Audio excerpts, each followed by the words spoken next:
처음에는 뭐 100명, 200명 이렇게 올라가다가 어제 오늘 넘어오면서 3,000명 이게 또 늘었으니까 앞으로 아마 이 추세는 이게 가벼운 건 아니잖아. 사람들은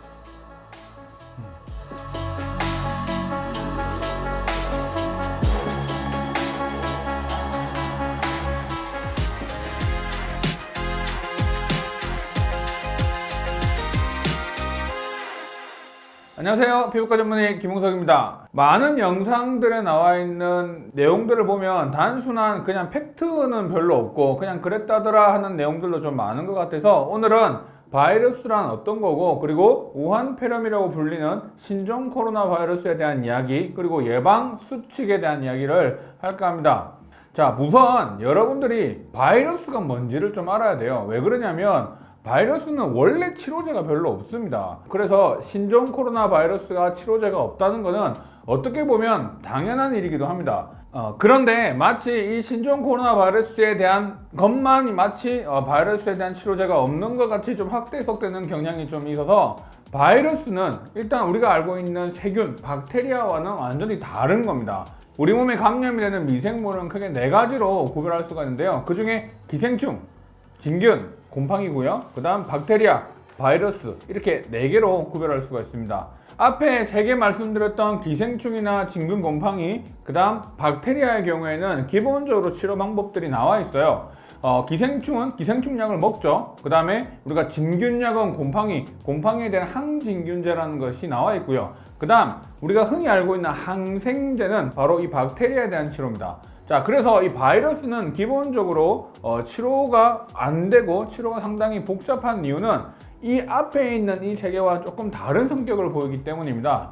보통 우리가 앞에 있는 3개는요 정확하게 세포가 모양을 가지고 있고요, 그러니까 독자적인 성격을 확실하게 가지고 있는 반면에 바이러스는 살아있는 생물이라고 하기에도 좀 애매하고요, 그렇다고 죽어있는 생물도 아닌 겁니다. 그 이유는 독자적으로는 살아나갈 수는 없고요, 그 안에 들어가 있는 유전 정보를 어느 숙주에 감염이 되면 숙주에 있는 DNA나 RNA를 활용해서 증폭시키는 방법을 통해서 번져나가는 방식을 사용하기 때문입니다. 변이가 상당히 심하고 그 변이에 대한 결과들이 너무 다양하다 보니까 선택적으로 치료할 수 있는 약제들이 되게 어려운 거죠. 우리가 일반적으로 걸리는 감기에 대한 바이러스 가장 많은 게 리노바이러스고요. 그 다음으로 많은 게 바로 코로나 바이러스입니다.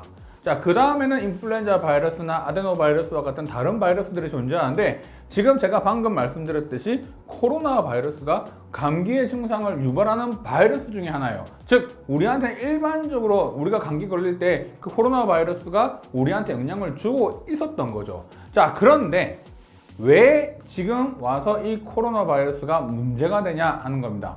이 코로나 바이러스가 원래 기본적으로 사람한테 감염되는 게 총 7가지가 있는데 이번에 밝혀진 게 7번째고요. 그 앞에 여러 바이러스들이 있는데 대표적인 게 바로 사스, Severe Acute Respiratory Syndrome을 일으키는 사스, 그 다음 메르스, Middle East Respiratory Syndrome이라고 해서 메르스라고 하는 이름의 코로나 바이러스가 밝혀졌죠. 자, 그 다음 우한 지역에서부터 원인 불명의 바이러스가 돌기 시작했고 그게 폐렴의 증상들이 나타나기 시작하면서 사람들이 감염되기 시작한 바로 이 바이러스가 새로 나왔다고 해서 노블 코로나 바이러스, 그래서 정식 명칭은 우한 폐렴이라고 불리는 게 아니라 2019년에 발견된 노블 코로나 바이러스라고 해서 2019 nCoV라고 하는 노블 코로나 바이러스, 우리나라 말로는 신종 코로나 바이러스가 되는 거죠.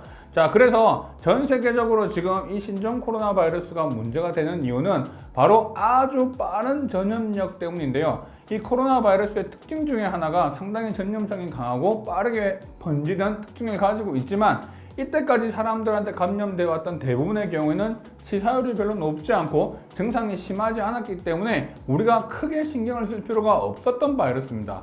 자, 그런데 사스, 메르스, 이번 신종 코로나 바이러스의 경우에는 기본적으로 상당히 전염성이 강할 뿐만 아니라 치사율이 높은 거죠. 자, 우리가 보통 일반적으로 감기가 걸렸을 때 바이러스에 의한 사망률이 보통 0.001% 이하거든요. 특정 감염 질환에 의해서 2% 이상의 사망률이 보인다는 것은 사실 매우 높은 그런 사망률을 보이는 겁니다. 미국 독감이 최근에 또 이슈가 돼서 8,500명이 사망했다더라는 이야기가 있지만 미국 독감은 1,500만 명 중에서 8,500명이 사망을 한 거고요. 이 둘을 비교해보면 훨씬 더 사망률이 높다는 것을 알 수 있죠. 전염 속도가 워낙 빠르고 걸리는 사람의 빈도가 높아질수록 그냥 멀쩡했던 사람들이 갑자기 폐렴이 생길 수 있는 확률이 확 높아져 버리는 거니까 이 부분에 대한 주의가 필요한 거는 사실 정말 아무리 강조해도 지나치지 않을 만큼 매우 중요한 부분이라고 생각을 합니다. 2015년 WHO에서는 어떤 감염 질환이 처음으로 사람한테 보고가 됐을 경우에 그 이름을 붙이는 과정에 있어서 특정 지명의 이름을 쓴다거나 사람의 이름, 그 다음에 음식이나 동물의 이름뿐만 아니라 아주 조금 불안감을 조성할 수 있는 이름들을 배제하는 걸로 결정이 됐습니다. 홍콩 독감, 일본 내염과 같은 이런 특정 지역의 이름이 붙는다거나 그 다음에 조류 독감, 그 다음에 돼지 독감 이렇게 특정 동물이 붙는 것도 빼고요. 불안감을 조성시킬 수 있는 불명 또는 치명적인 이런 이야기가 들어가는 이름들도 배제하다 보니까 우한 폐렴도 마찬가지로 우한 지역에서 생겨난 이름이지만 일단 기본적으로 이 룰에 의해서 신종 코로나 바이러스라는 이름으로 붙여지게 되고 실제로 이게 공식 명칭이 되고 있습니다. 지금 가장 신종 코로나 바이러스의 가장 큰 문제는 잠복 감염이라는 건데요. 기본적으로 증상이 없는 상태에서 무증상적인 사람한테도 감염이 일어날 수 있다고 하는 게 가장 큰 문제이긴 합니다. 자, 그러다 보니까 이런 예방 수칙들이 상당히 중요하고 이를 잘 지키는 게 상당히 지금 현재로서는 할 수 있는 방법이 아닌가 생각합니다.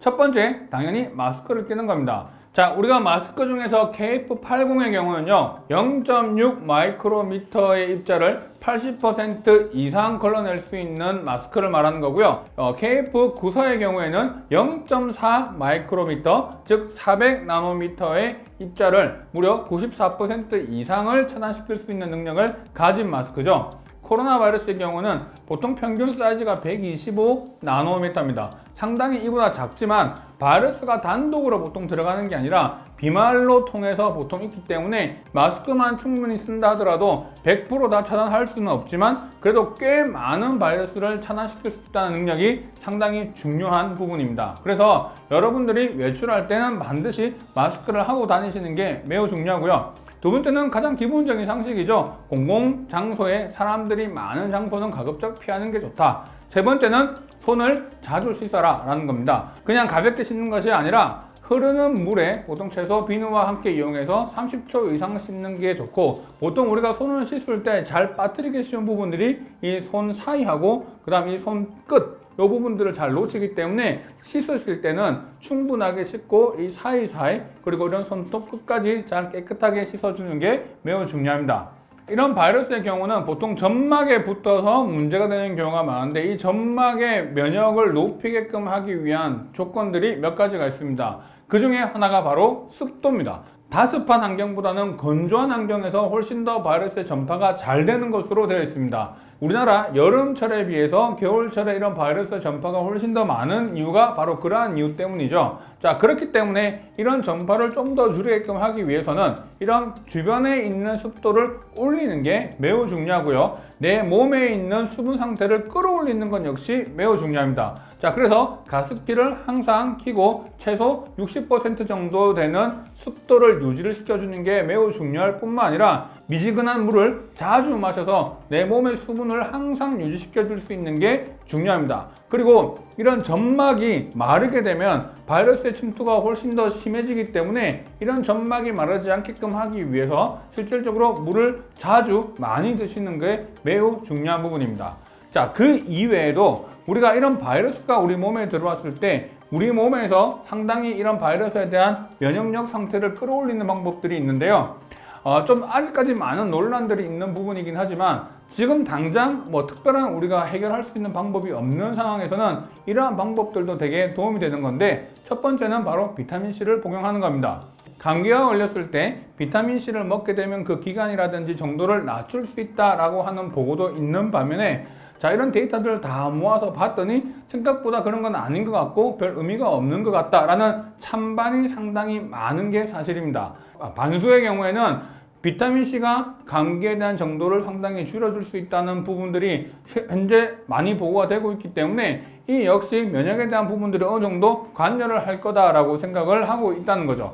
자, 그래서 비타민C를 꼭 잘 챙겨 드시는 게 매우 중요한 부분이고요. 두 번째는 바로 비타민 D입니다. 비타민 D 역시 우리 몸에 있는 면역 체계를 끌어올리는 데 있어서 상당히 중요하고, 바이러스에 의한 이런 여러 가지 감염에 의해서 비타민 D가 높아져 있는 경우에 좀 덜 감염이 되고 증상이 약해진다는 보고가 많기 때문에 이 역시 뭐 논문에 따라서 차이가 조금 있긴 하지만 실제로 이런 보고들도 많이 나오고 있는 거죠.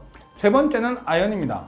아연은 기본적으로 단독제형으로 좀 복용하시는 게 되게 좋고요. 아연의 경우에는 점막의 건강 상태를 되게 증가시켜주는 걸로 되어 있고요. 그러다 보니까 이 점막에 있는 여러 가지 면역 체계들을 상당히 강하게 만들어주기 때문에 이런 바이러스나 이런 증상들이 좀 더 침투가 덜 되게끔 막아주는 되게 중요한 하나의 미네랄로 보고 있습니다. 우리 몸의 항산화력을 끌어올리게끔 하기 위한 내 몸에 있는 글루타치온 레벨을 올려서 항산화도를 끌어올리는 이런 시스템을 이용을 하게 되면 되게 유용한데, 그게 바로 글루타치온을 복용하는 것보다 글루타치온의 전구 물질인 N-아세틸시스테인이라고 해서 NAC 이 제품들을 시중에 좀 잘 나와 있어요. 그래서 이러한 제품들도 역시 같이 복용을 해주면서 내 몸에 있는 면역 상태를 좀 더 끌어올리고 점막의 건강 상태를 좀 더 좋게 만들어 줌으로 인해서 이런 바이러스가 들어왔을 때 조금이라도 내 몸에서 좀 더 이걸 대항할 수 있는 그런 능력을 증가시킬 수 있는 게 되게 중요하지 않나 생각합니다.